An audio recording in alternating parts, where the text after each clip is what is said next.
You may picture me driving that 40 HP car for all she was worth over the crisp moor roads on that shining May morning, glancing back at first over my shoulder and looking anxiously to the next turning, then driving with a vague eye just wide enough awake to keep on the highway, for I was thinking desperately of what I had found in Scudder's book pocket.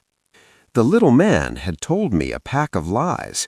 All his yarns about the Balkans and the Jew anarchists and the Foreign Office Conference were eyewash, and so was Carolee's, and yet not quite, as you'll hear. I had staked everything in my belief in his story and had been let down. Here was his book telling me a different tale, and instead of once bitten, twice shy, I believed it absolutely. Why? I don't know. It rang desperately true. And the first yarn, if you understand me, had been in a queer way true also in spirit. The 15th day of June was going to be a day of destiny, a bigger destiny than the killing of a dago. It was so big that I didn't blame Scudder for keeping me out of the game and wanting to play a lone hand. That, I was pretty clear, was his intention. He had told me something that sounded big enough, but the real thing was so immortally big that he, the man who had found it out, wanted it all for himself. I didn't blame him. It was risks, after all, that he was chiefly greedy about. The whole story was in the notes, with gaps, you understand, which he would have filled up from his memory. He stuck down his authorities, too, and had an odd trick of giving them all a numerical value and then striking a balance, which stood for the reliability of each stage in the yarn. The 4 names he had printed were authorities, and there was a man, Ducrone, who got 5 out of a possible 5, and another fellow, Amersfoort, who got 3.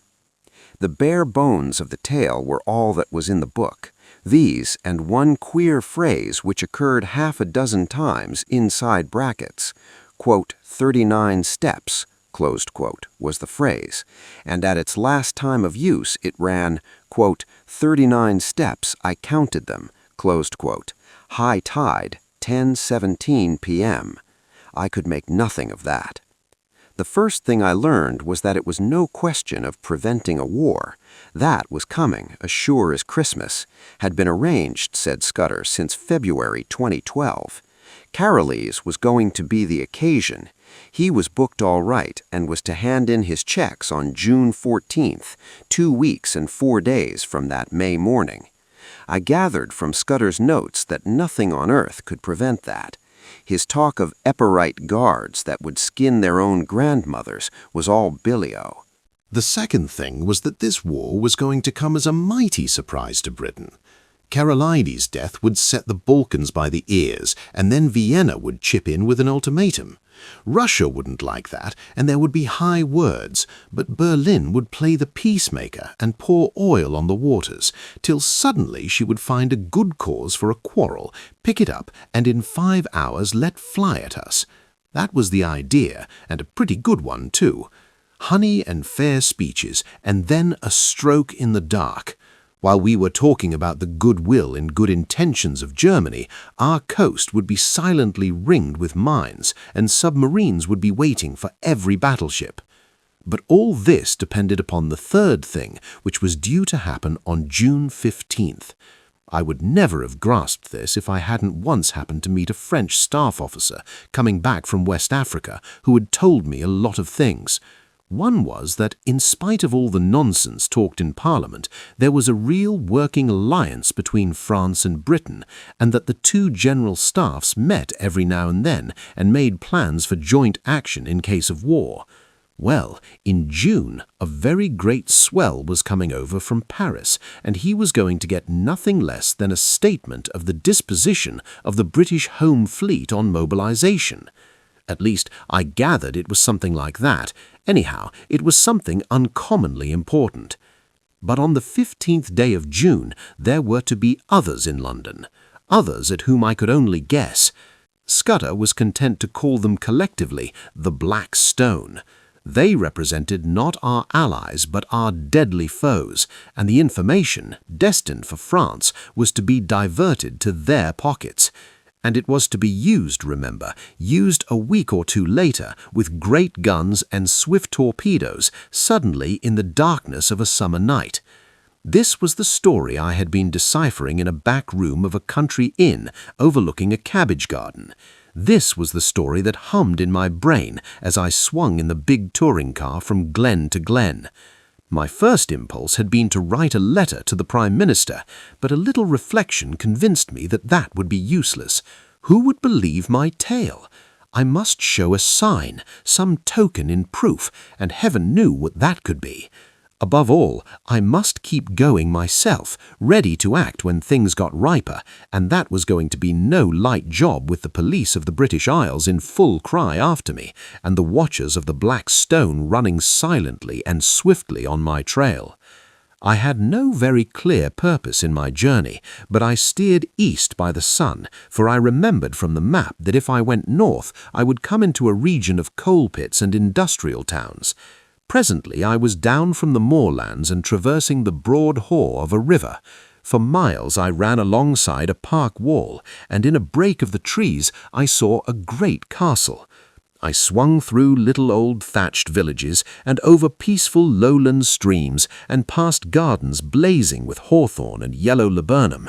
The land was so deep in peace that I could scarcely believe that somewhere behind me were those who sought my life.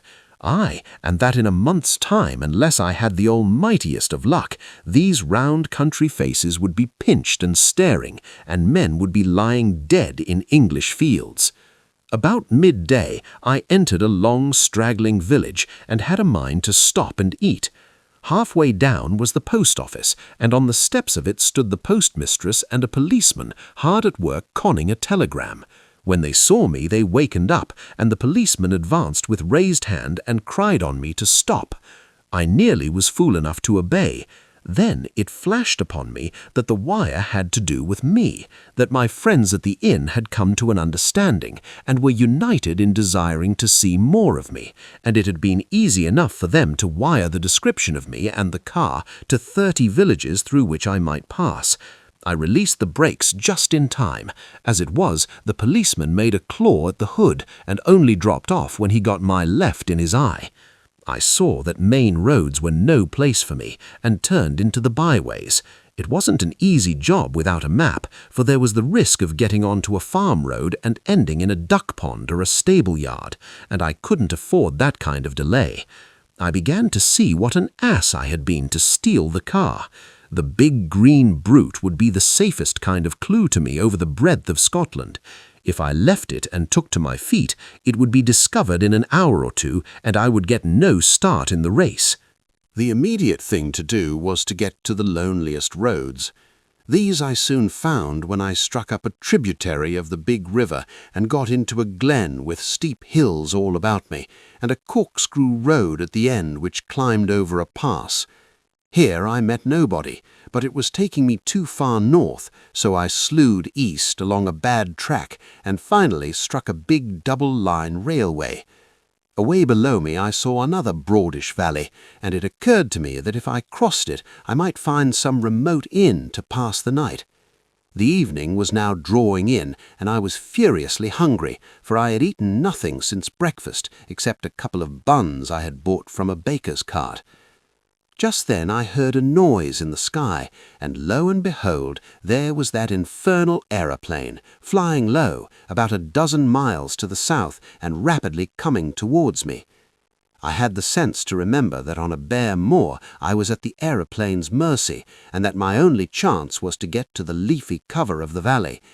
Down the hill I went like blue lightning, screwing my head round whenever I dared to watch that damned flying machine. Soon I was on a road between hedges and dipping to the deep-cut glen of a stream. Then came a bit of thick wood where I slackened speed.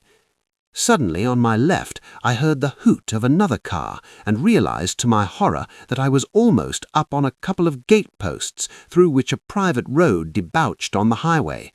My horn gave an agonized roar, but it was too late.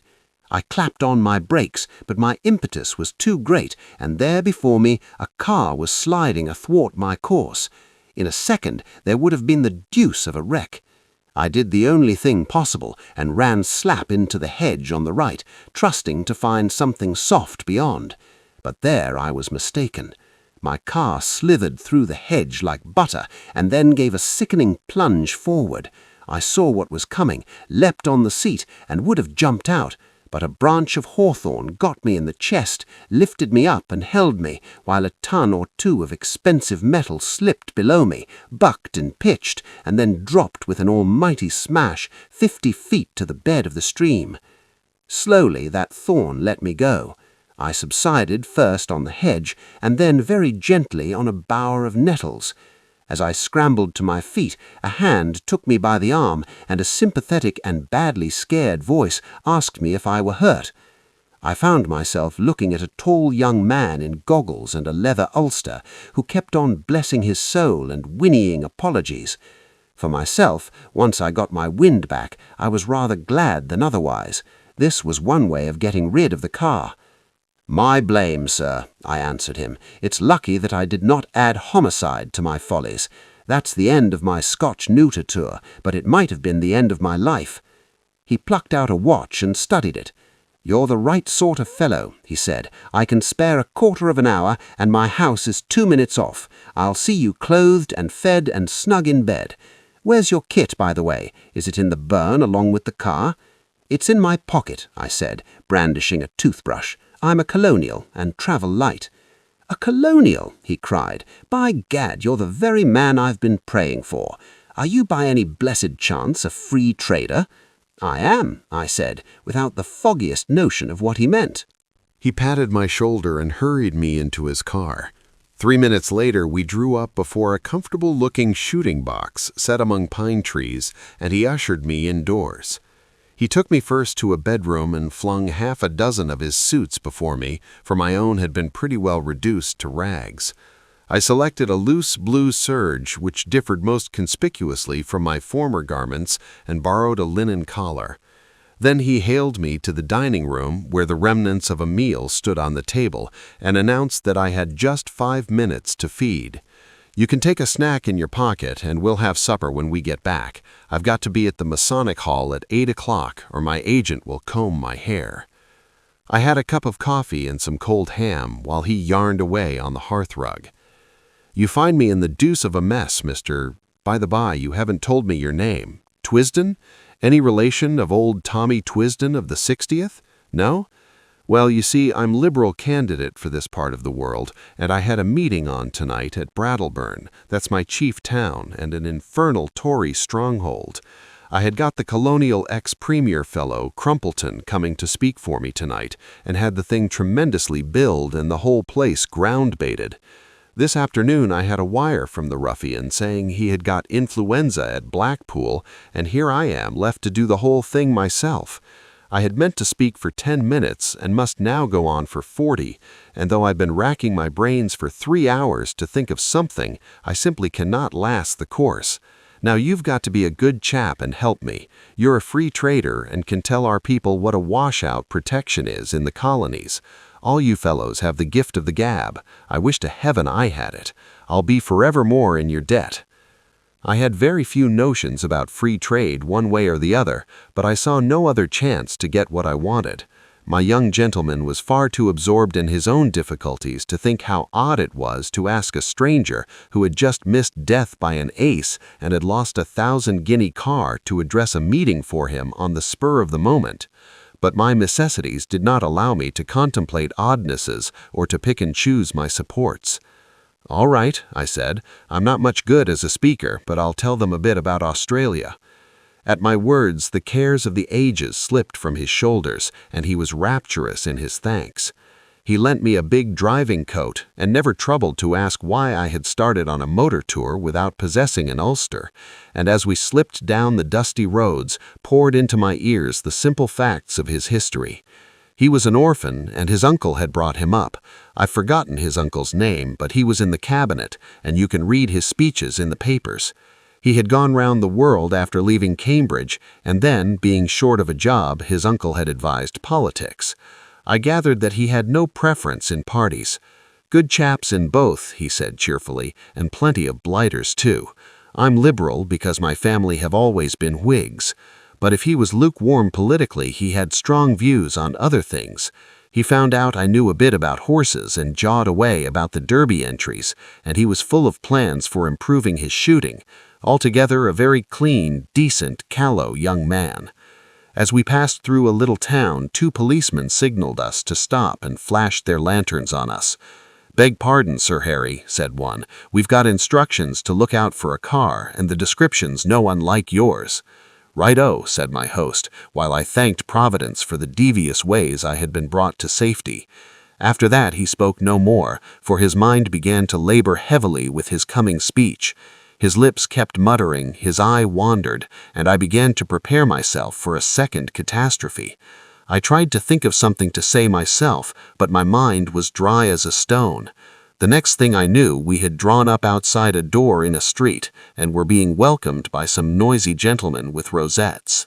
The hall had about 500 in it, women mostly, a lot of bald heads and a dozen or 2 young men. The chairman, a weaselly minister with a reddish nose, lamented Crumpleton's absence, soliloquized on his influenza, and gave me a certificate as a trusted leader of Australian thought. There were 2 policemen at the door, and I hoped they took note of that testimonial. Then Sir Harry started. I never heard anything like it. He didn't begin to know how to talk. He had about a bushel of notes from which he read, and when he let go of them he fell into one prolonged stutter. Every now and then he remembered a phrase he had learned by heart, straightened his back, and gave it off like Henry Irving, and the next moment he was bent double and crooning over his papers. It was the most appalling rot, too. He talked about the German menace and said it was all a Tory invention to cheat the poor of their rights and keep back the great flood of social reform, but that organised Labour realised this and laughed the Tories to scorn. He was all for reducing our navy as a proof of our good faith and then sending Germany an ultimatum, telling her to do the same or we would knock her into a cocked hat. He said that, but for the Tories, Germany and Britain would be fellow workers in peace and reform. I thought of the little black book in my pocket. A giddy lot Scudder's friends cared for peace and reform. Yet in a queer way I liked the speech. You could see the niceness of the chap shining out behind the muck with which he had been spoon-fed. Also, it took a load off my mind. I mightn't be much of an orator, but I was 1,000% better than Sir Harry. I didn't get on so badly when it came to my turn.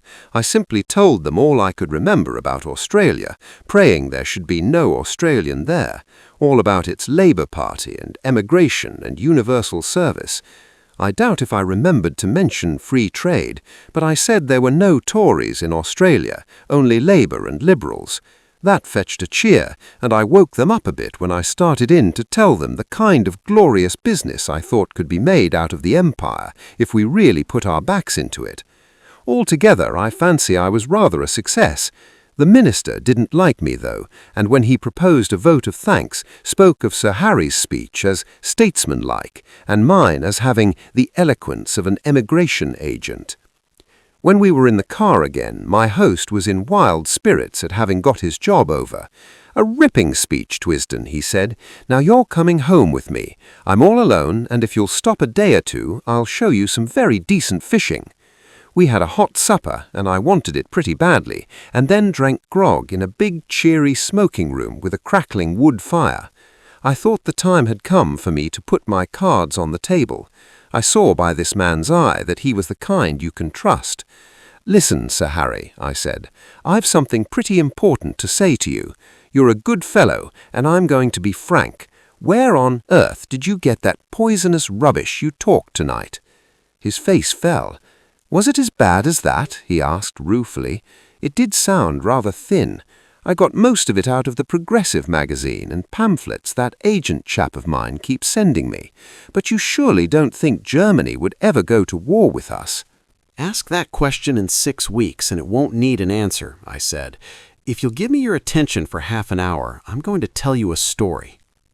I can see yet that bright room with the deer's heads and the old prints on the walls, Sir Harry standing restlessly on the stone curb of the hearth, and myself lying back in an armchair, speaking. I seemed to be another person, standing aside and listening to my own voice and judging carefully the reliability of my tale. It was the first time I had ever told anyone the exact truth, so far as I understood it, and it did me no end of good, for it straightened out the thing in my own mind. I blinked no detail. He heard all about Scudder and the milkman and the notebook and my doings in Galloway. Presently, he got very excited and walked up and down the hearthrug.